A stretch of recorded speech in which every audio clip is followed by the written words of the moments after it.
Okay, तो start करते हैं हम लोग पेप्टिक अल्सर डिजीज। देखिए जल्दी जल्दी पढ़ते हैं। देखिए पेप्टिक अल्सर, अल्सर का मतलब होता है डैमेज टू म्यूकोसा। अल्सर का मतलब होता है हमेशा डैमेज टू म्यूकोसा। तो कोई भी तो कभी भी आप अल्सर का नाम सुनते तो इसका मतलब क्या है कि जो डैमेज है वो म्यूकोसा तक पहुंच चुका है। ठीक, अब देखें और important complication of chronic gastritis, जो गैस्ट्रिक म्यूकोसा होती है अगर वो लंबे समय तक उसमें इन्फ्लामेशन उसे बोलते हैं क्रोनिक गैस्ट्राइटिस, उसका एक कॉम्प्लिकेशन हो सकता है पेप्टिक अल्सर डिजीज। ठीक, देखिए मोस्ट कॉमन लोकेशन 3 होती हैं पेप्टिक अल्सर डिजीज की। या तो जो सबसे कॉमन पोजिशन होती है वो होती है ड्यूडेनम के फर्स्ट पार्ट में। ठीक, वो भी एंटीरियर वॉल में ज्यादा कॉमन होता है। तो ड्यूडेनम के फर्स्ट पार्ट के एंटीरियर वॉल में ज्यादा कॉमन होता है। सेकंड होता है बॉडी और एंट्रम के जंक्शन पे, लेसर कर्वेचर के ऊपर, लेसर कर्वेचर के ऊपर बॉडी और एंट्रम के जंक्शन पे। देखें बॉडी और एंट्रम के जंक्शन पे लेसर कर्वेचर का भी कुछ पार्ट होता है और इसका भी होता है। तो आपको ध्यान है कि इस पार्ट में मतलब लेसर कर्वेचर वाला ज़्यादा कॉमन होता है। ऐसा नहीं कि यहाँ पे हो नहीं सकता, होता है बट ज़्यादा कॉमन ही होता है। और थर्ड होता है नियर गैस्ट्रो इसोफेजियल जंक्शन। इसमें हमारे लिए ये दोनों इंपॉर्टेंट हैं, जो बॉडी और एंट्रम के जंक्शन पे होता है और एक जो ड्यूडेनम के फर्स्ट पार्ट में होता है। इसे बोलते हैं ड्यूडेनल अल्सर, इसे बोलते हैं गैस्ट्रिक अल्सर। दोनों पार्ट किसके हैं? पेप्टिक अल्सर के। ठीक है, तो पेप्टिक अल्सर का मतलब ये नहीं समझना है स्टमक वाला अल्सर, नहीं, कुछ लोग ऐसा मतलब समझते हैं।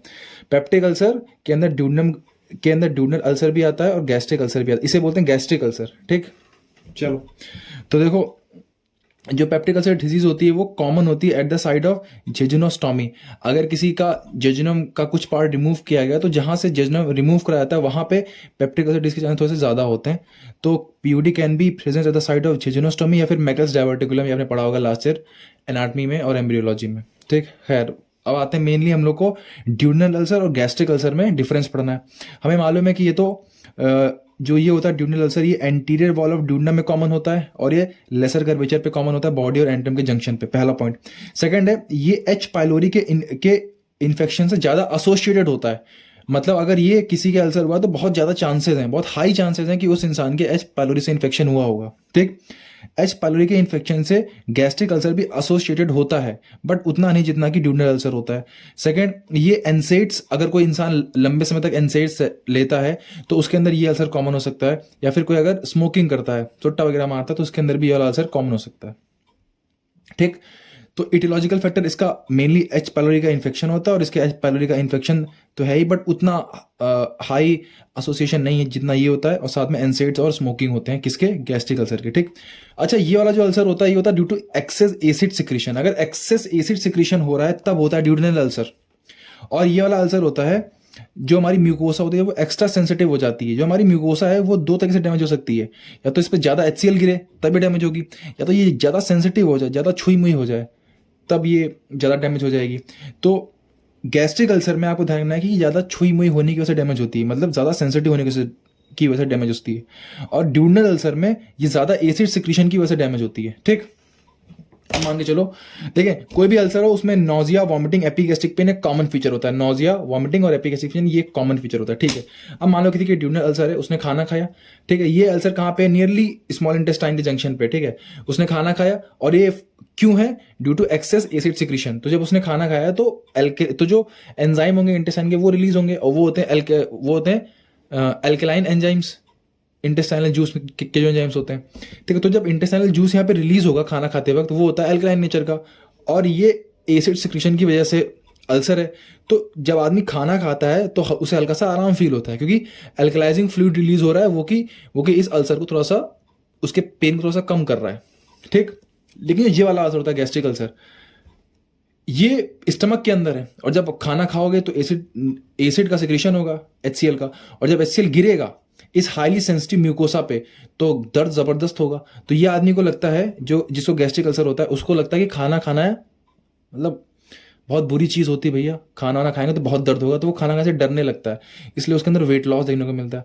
और जो ये वाला आदमी है इसको लगता है कि खाना खाना ही जीवन है, क्योंकि खाना खाने से ही दर्द कम रहता है, तो ये खाना खाता रहता है और सांड जैसा हो जाता है मोटा। ठीक है, सो वेट गेन इसका फीचर होता है, इसका वेट लॉस होता है। ठीक, अब देखें जब कोई अगर पेशेंट ड्यूडेनल अल्सर से सफर कर रहा होगा और आप उसकी बायोप्सी लेंगे, ठीक है, तो उस बायोप्सी में आपको ब्रूनर्स ग्लैंड ज्यादा मिलेंगे। ब्रूनर्स ग्लैंड होते हैं इंटेस्टाइन में और ये म्यूकस की सिक्रीशन करते हैं, म्यूकस की सिक्रीशन, ठीक। अब जब वो खाना ज्यादा खा रहा है तो इंटेस्टाइन अपने सिक्रीशन को इंक्रीज कर देगी, तो वो इन ग्लैंड के साइज को इंक्रीज कर देगी, ठीक। नेक्स्ट, जो ड्यूडनल अल्सर वाला पेशेंट होता है वो कभी भी आप समझ लीजिए मैलिग्नेंसी की ओर कन्वर्ट नहीं होता, ठीक। कभी भी वो मैलिग्नेंट होता ही नहीं है, कभी भी नहीं होता, ठीक। इसको कैसे ध्यान रखेंगे, तो ऐसे ध्यान रख लें कि कैंसर के पेशेंट में सबसे कॉमन फीचर क्या होता है, वेट लॉस जनरली, ठीक। और यहाँ पे वेट गेन हो रहा है तो ये कभी भी मैलिग्नेंसी की ओर नहीं जाएगा, ड्यूडनल अल्सर, ठीक। नेक्स्ट, जो गैस्ट्रिक अल्सर के पेशेंट हैं उनके अंदर पॉसिबिलिटी होती है कि वो कहाँ चले जाए, कैंसर में, ठीक है, मैलिग्नेंसी में चले जाएं। अब हम लोग पढ़ते हैं कॉम्प्लिकेशन ऑफ अल्सर। देखिए ये कॉम्प्लिकेशन, अब जो हमने पढ़ने वाले कॉम्प्लिकेशन ऑफ अल्सर, ये हर अल्सर की कॉम्प्लिकेशन होते हैं, चाहे वो गैस्ट्रिक हो चाहे ड्यूडनल हो, ठीक। देखो सबसे पहले ब्लीडिंग, ये मोस्ट कॉमन कॉम्प्लिकेशन होता है। आपसे क्वेश्चन है कि most common complication of ulcer bleeding क्या होता है। देखिए मान लीजिए जो अल्सर था, ड्यूडनल अल्सर, ये था पोस्टीरियर वॉल पे, हालांकि कॉमन होता है एंटीरियर वॉल पे, बट पोस्टीरियर वॉल पे भी हो सकता है, ठीक।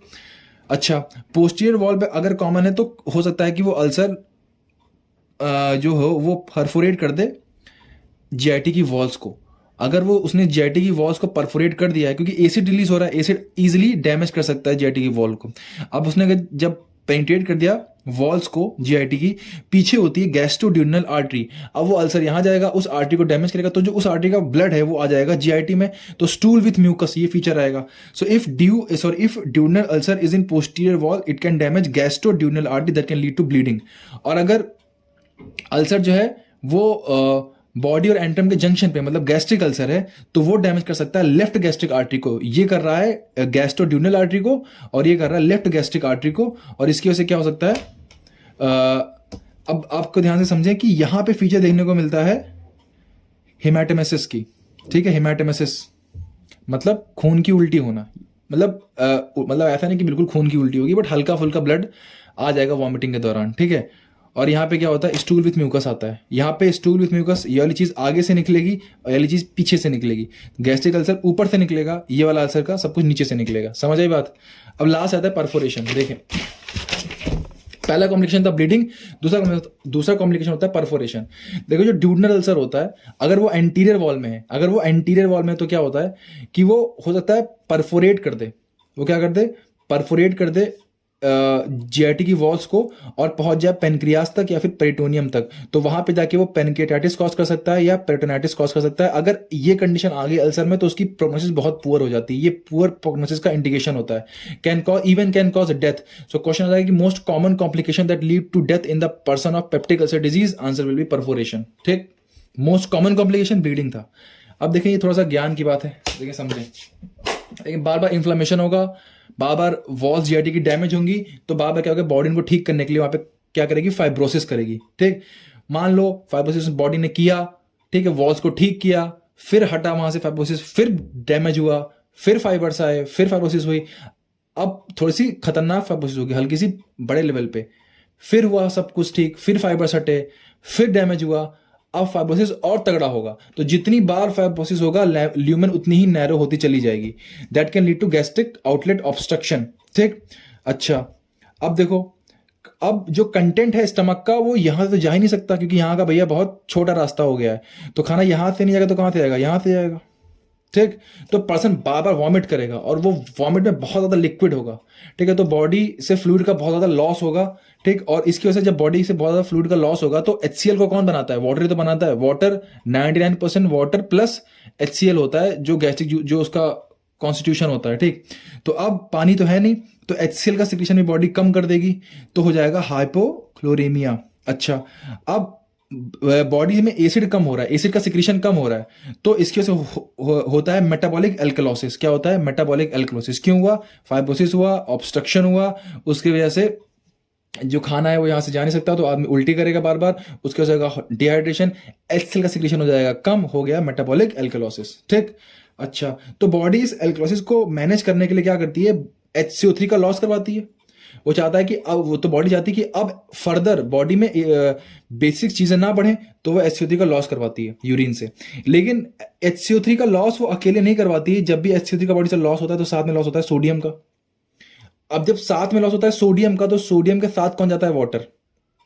HCO3 कहता है कि हम सोडियम के साथ जाएंगे, सोडियम कहता है कि हम वाटर के साथ जाएंगे, ठीक है। तो तीनों ही जाते हैं, वाटर भी जाता है, Na+ भी जाता है, और HCO3 भी जाता है, ठीक।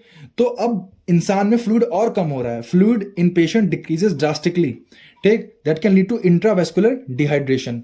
अब देखो क्या होता है, जब डिहाइड्रेशन होगा इतना तो रास एक्टिवेट हो जाएगा, ठीक है। जब रास एक्टिवेट होगा तो एल्डोस्टेरोन के सिक्रीशन को बढ़ा देगा। अब जो एल्डोस्टेरोन होता है वो सोडियम और वाटर का रिटेंशन करेगा, लेकिन जब एल्डोस्टेरोन काम करता है तो वो कहता है कि भैया मैं सोडियम और वाटर को अंदर लूंगा बट पोटेशियम और H+ को बाहर फेंकूंगा, but it retain sodium and water at the cost of potassium and H+ ion. और अगर यूरिन से H+ आयन मतलब लॉस हो रहा है उसका, तो उसे हम लोग क्या बोलते हैं, एसिडूरिया, ठीक। अब देखो, अब देखना समझना, बॉडी में हो रही थी मेटाबॉलिक एल्कलोसिस, ठीक। तो बॉडी को कायदे से H+ को कंजर्व करना चाहिए था, लेकिन बॉडी उल्टा H+ को लॉस करती है, और ये एक पैराडॉक्सिकल फाइंडिंग होती है in the patient of peptic ulcer disease, ठीक है। मेटाबॉलिक एल्कलोसिस है, फिर भी H+ का लॉस हो रहा है, इसे बोलते हैं पैराडॉक्सिकल फाइंडिंग, ठीक है। तो पूरी कहानी समझे, फाइब्रोसिस हुआ, ऑब्स्ट्रक्शन हुआ, उल्टी करी, डिहाइड्रेशन हुआ, HCl कम हुआ, एल्कलोसिस हुई, उसको मैनेज करने के लिए उसने क्या, उसके मैनेज करने के लिए बॉडी ने HCO3 का लॉस कराया, उसका सोडियम का लॉस हुआ, उसका तो वाटर का लॉस हुआ। फिर उसके बाद जब वाटर का लॉस इतना ज्यादा हो गया तो एल्डोस्टेरोन एक्टिवेट हो गया, उसने सोडियम वाटर रिटेंशन किया but at the cost of potassium and H+। और जब पोटेशियम और H+ को उसने बॉडी से बाहर फेंका तो एसिडूरिया हुआ। Metabolic alkalosis with aciduria is a paradoxical finding in patient of peptic ulcer disease, ठीक। अच्छा, ओके। अब देखो, hypochloremia, hypokalemia, metabolic alkalosis with paradoxical aciduria, ये बहुत इंपॉर्टेंट चीज है, ये लिख दी तो टीचर खुशी हो जाएगा एकदम से, ठीक। लास्ट है मैलिग्नेंसी। देखिए मैंने कहा था कि जो ड्यूडनल अल्सर होता है, ठीक है, वो ज्यादातर के हमेशा ही रहता है बिनाइन, और जो गैस्ट्रिक अल्सर होता है वो कैंसर की ओर बढ़ता है। तो हमने पेप्टिक अल्सर डिजीज के वो पढ़े, तो भैया इसमें ब्लीडिंग हो सकती है, परफोरेशन हो सकता है, कैंसर या मैलिग्नेंसी होती है in the case of gastric ulcer, और फिर गैस्ट्रिक ऑब्स्ट्रक्शन हो सकता है, ठीक है, गैस्ट्रिक ऑब्स्ट्रक्शन हो सकता है। ये 4 फीचर्स थे, ये 4 आप फीचर क्या है, आप ये समझ लो 4 सिम्टम्स हैं in a patient of peptic ulcer disease, ठीक। अब आ जाओ डायग्नोसिस पे। देखो डायग्नोसिस बहुत आसान है। सबसे पहले हम लोग करते हैं यूरिया ब्रेथ टेस्ट।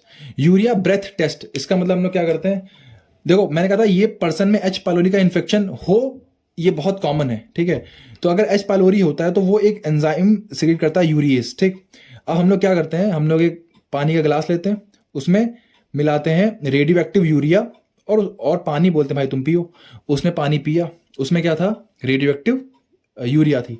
और जब यूरियस को मिलती है यूरिया, तो वो रेडियो एक्टिव CO2 रिलीज करती है, और वो रेडियो एक्टिव CO2 को हम लोग ब्रेथ एनालाइजर से डिटेक्ट कर लेते हैं कि हाँ भाई ये रेडियो एक्टिव है, इसका मतलब हाँ अंदर CO2 बन रहा है, इसका मतलब अंदर यूरियस है, इसका मतलब अंदर H. पाइलोरी है, इसका मतलब पेप्टिक अल्सर डिजीज हो सकती है, ठीक है। पहली diagnosis urea breath test. Second था एंडोस्कोपी। देखो एंडोस्कोपी अलॉन्ग विद बायोप्सी। पहले आप एंडोस्कोपी करेंगे, आप अल्सर को देखेंगे। अगर अल्सर बिनाइन होगा तो वो पहले तो छोटा होगा, नॉर्मल रेगुलर उसकी बाउंड्रीज होंगी, और उसका बेस भी बिल्कुल क्लीन होगा, स्मॉल होगा, normal regular boundaries with clean base. लेकिन अगर वो अल्सर मैलिग्नेंसी की ओर बढ़ रहा है तो इरेगुलर लार्ज मार्जिन होंगे। देखिए इरेगुलर लार्ज मार्जिन ऐसे होंगे, इसे बोलते हैं हीपिंग मार्जिन, और इरेगुलर फोल्ड्स होंगे उसके। मान लीजिए कि जो नॉर्मल था ये वाला अल्सर वो ऐसे था, इसके होंगे इरेगुलर फोल्ड्स, ऐसे अनटचंट फोल्ड, ठीक ऐसे। अब आ जाओ, अब देखो अगर अल्सर लेसर कर्वेचर पे होता है, लेसर कर्वेचर पे यहां पे होता है, तो वो जनरली चांसेस हैं कि वो बिनाइन होगा। बट अगर अल्सर आपको यहां मिल रहा है ग्रेटर कर्वेचर पे, तो इसका मतलब वो ज्यादा चांसेस है कि वो मैलिग्नेंसी की ओर बढ़ चुका है, ठीक।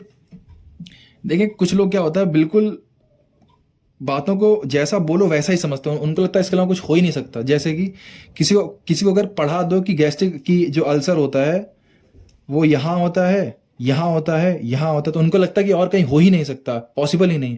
ऐसा नहीं है। अगर मतलब ये हमने ज्यादा पॉसिबिलिटी बढ़ाई कि ज्यादा यहां होता है, ज्यादा चांसेस यहां पे होते हैं, लेकिन अल्सर कहीं भी हो सकता है पूरे स्टमक में, पूरी GIT में, ठीक। अगर अल्सर यहां हो रहा है तो वो ज्यादा चांसेस है कि बिनाइन होगा, अगर यहां हो रहा है तो ज्यादा चांसेस है कि वो मैलिग्नेंट होगा, ठीक। अच्छा, लेकिन सिर्फ हम लोग लोकेशन के आधार पे कुछ कह नहीं सकते। Only location can't be sole criteria for distinguish between benign और मैलिग्नेंट। तो हम बायोप्सी करते हैं, अगर बायोप्सी में हमें कैंसर सेल मिलती तो हम बोलेंगे हाँ ये कैंसर क्या हो जाएगा, मैलिग्नेंट।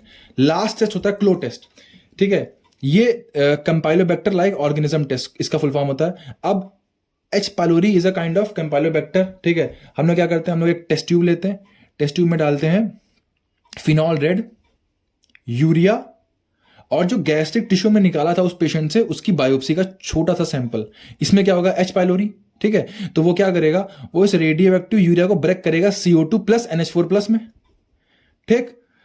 याद करें हमने यूरिया ब्लड टेस्ट में रेडियो एक्टिव CO2 का इस्तेमाल किया था, लेकिन इसका मतलब ये नहीं कि वहां पे NH4 प्लस बन नहीं रहा था, बन रहा था, हमने यूज नहीं किया था, अब हम यहाँ पे यूज कर रहे हैं। ये जो NH4 प्लस बना है इसको हम लोग ये कंबाइन करता है फिनॉल रेड से, और इस टेस्ट ट्यूब का डिस्कलरेशन कॉज कर देगा, ठीक है। डिस्कलेशन ऑफ टेस्ट ट्यूब, इसे बोलते हैं सेलो टेस्ट। बात आते हैं ट्रीटमेंट पे, तो ट्रीटमेंट आपको पता है पेप्टिक अल्सर डिजीज का ट्रीटमेंट ऑफ चॉइस होता है एक चलाओ प्रोटॉन पंप इनहिबिटर और 2 चलाओ एंटीबायोटिक्स, इसे बोलते हैं triple drug therapy, triple drug therapy which is the therapy of choice for peptic ulcer disease, ठीक है। तो डायग्नोसिस में urea blood test, endoscopy with biopsy, CLO test. Feature में ब्लीडिंग, ये पूरा ज्ञान, और परफोरेशन और मैलिग्नेंसी, ठीक है, और बाकी ये था। सो ये हम लोग खत्म हो गया peptic ulcer disease. Thank you.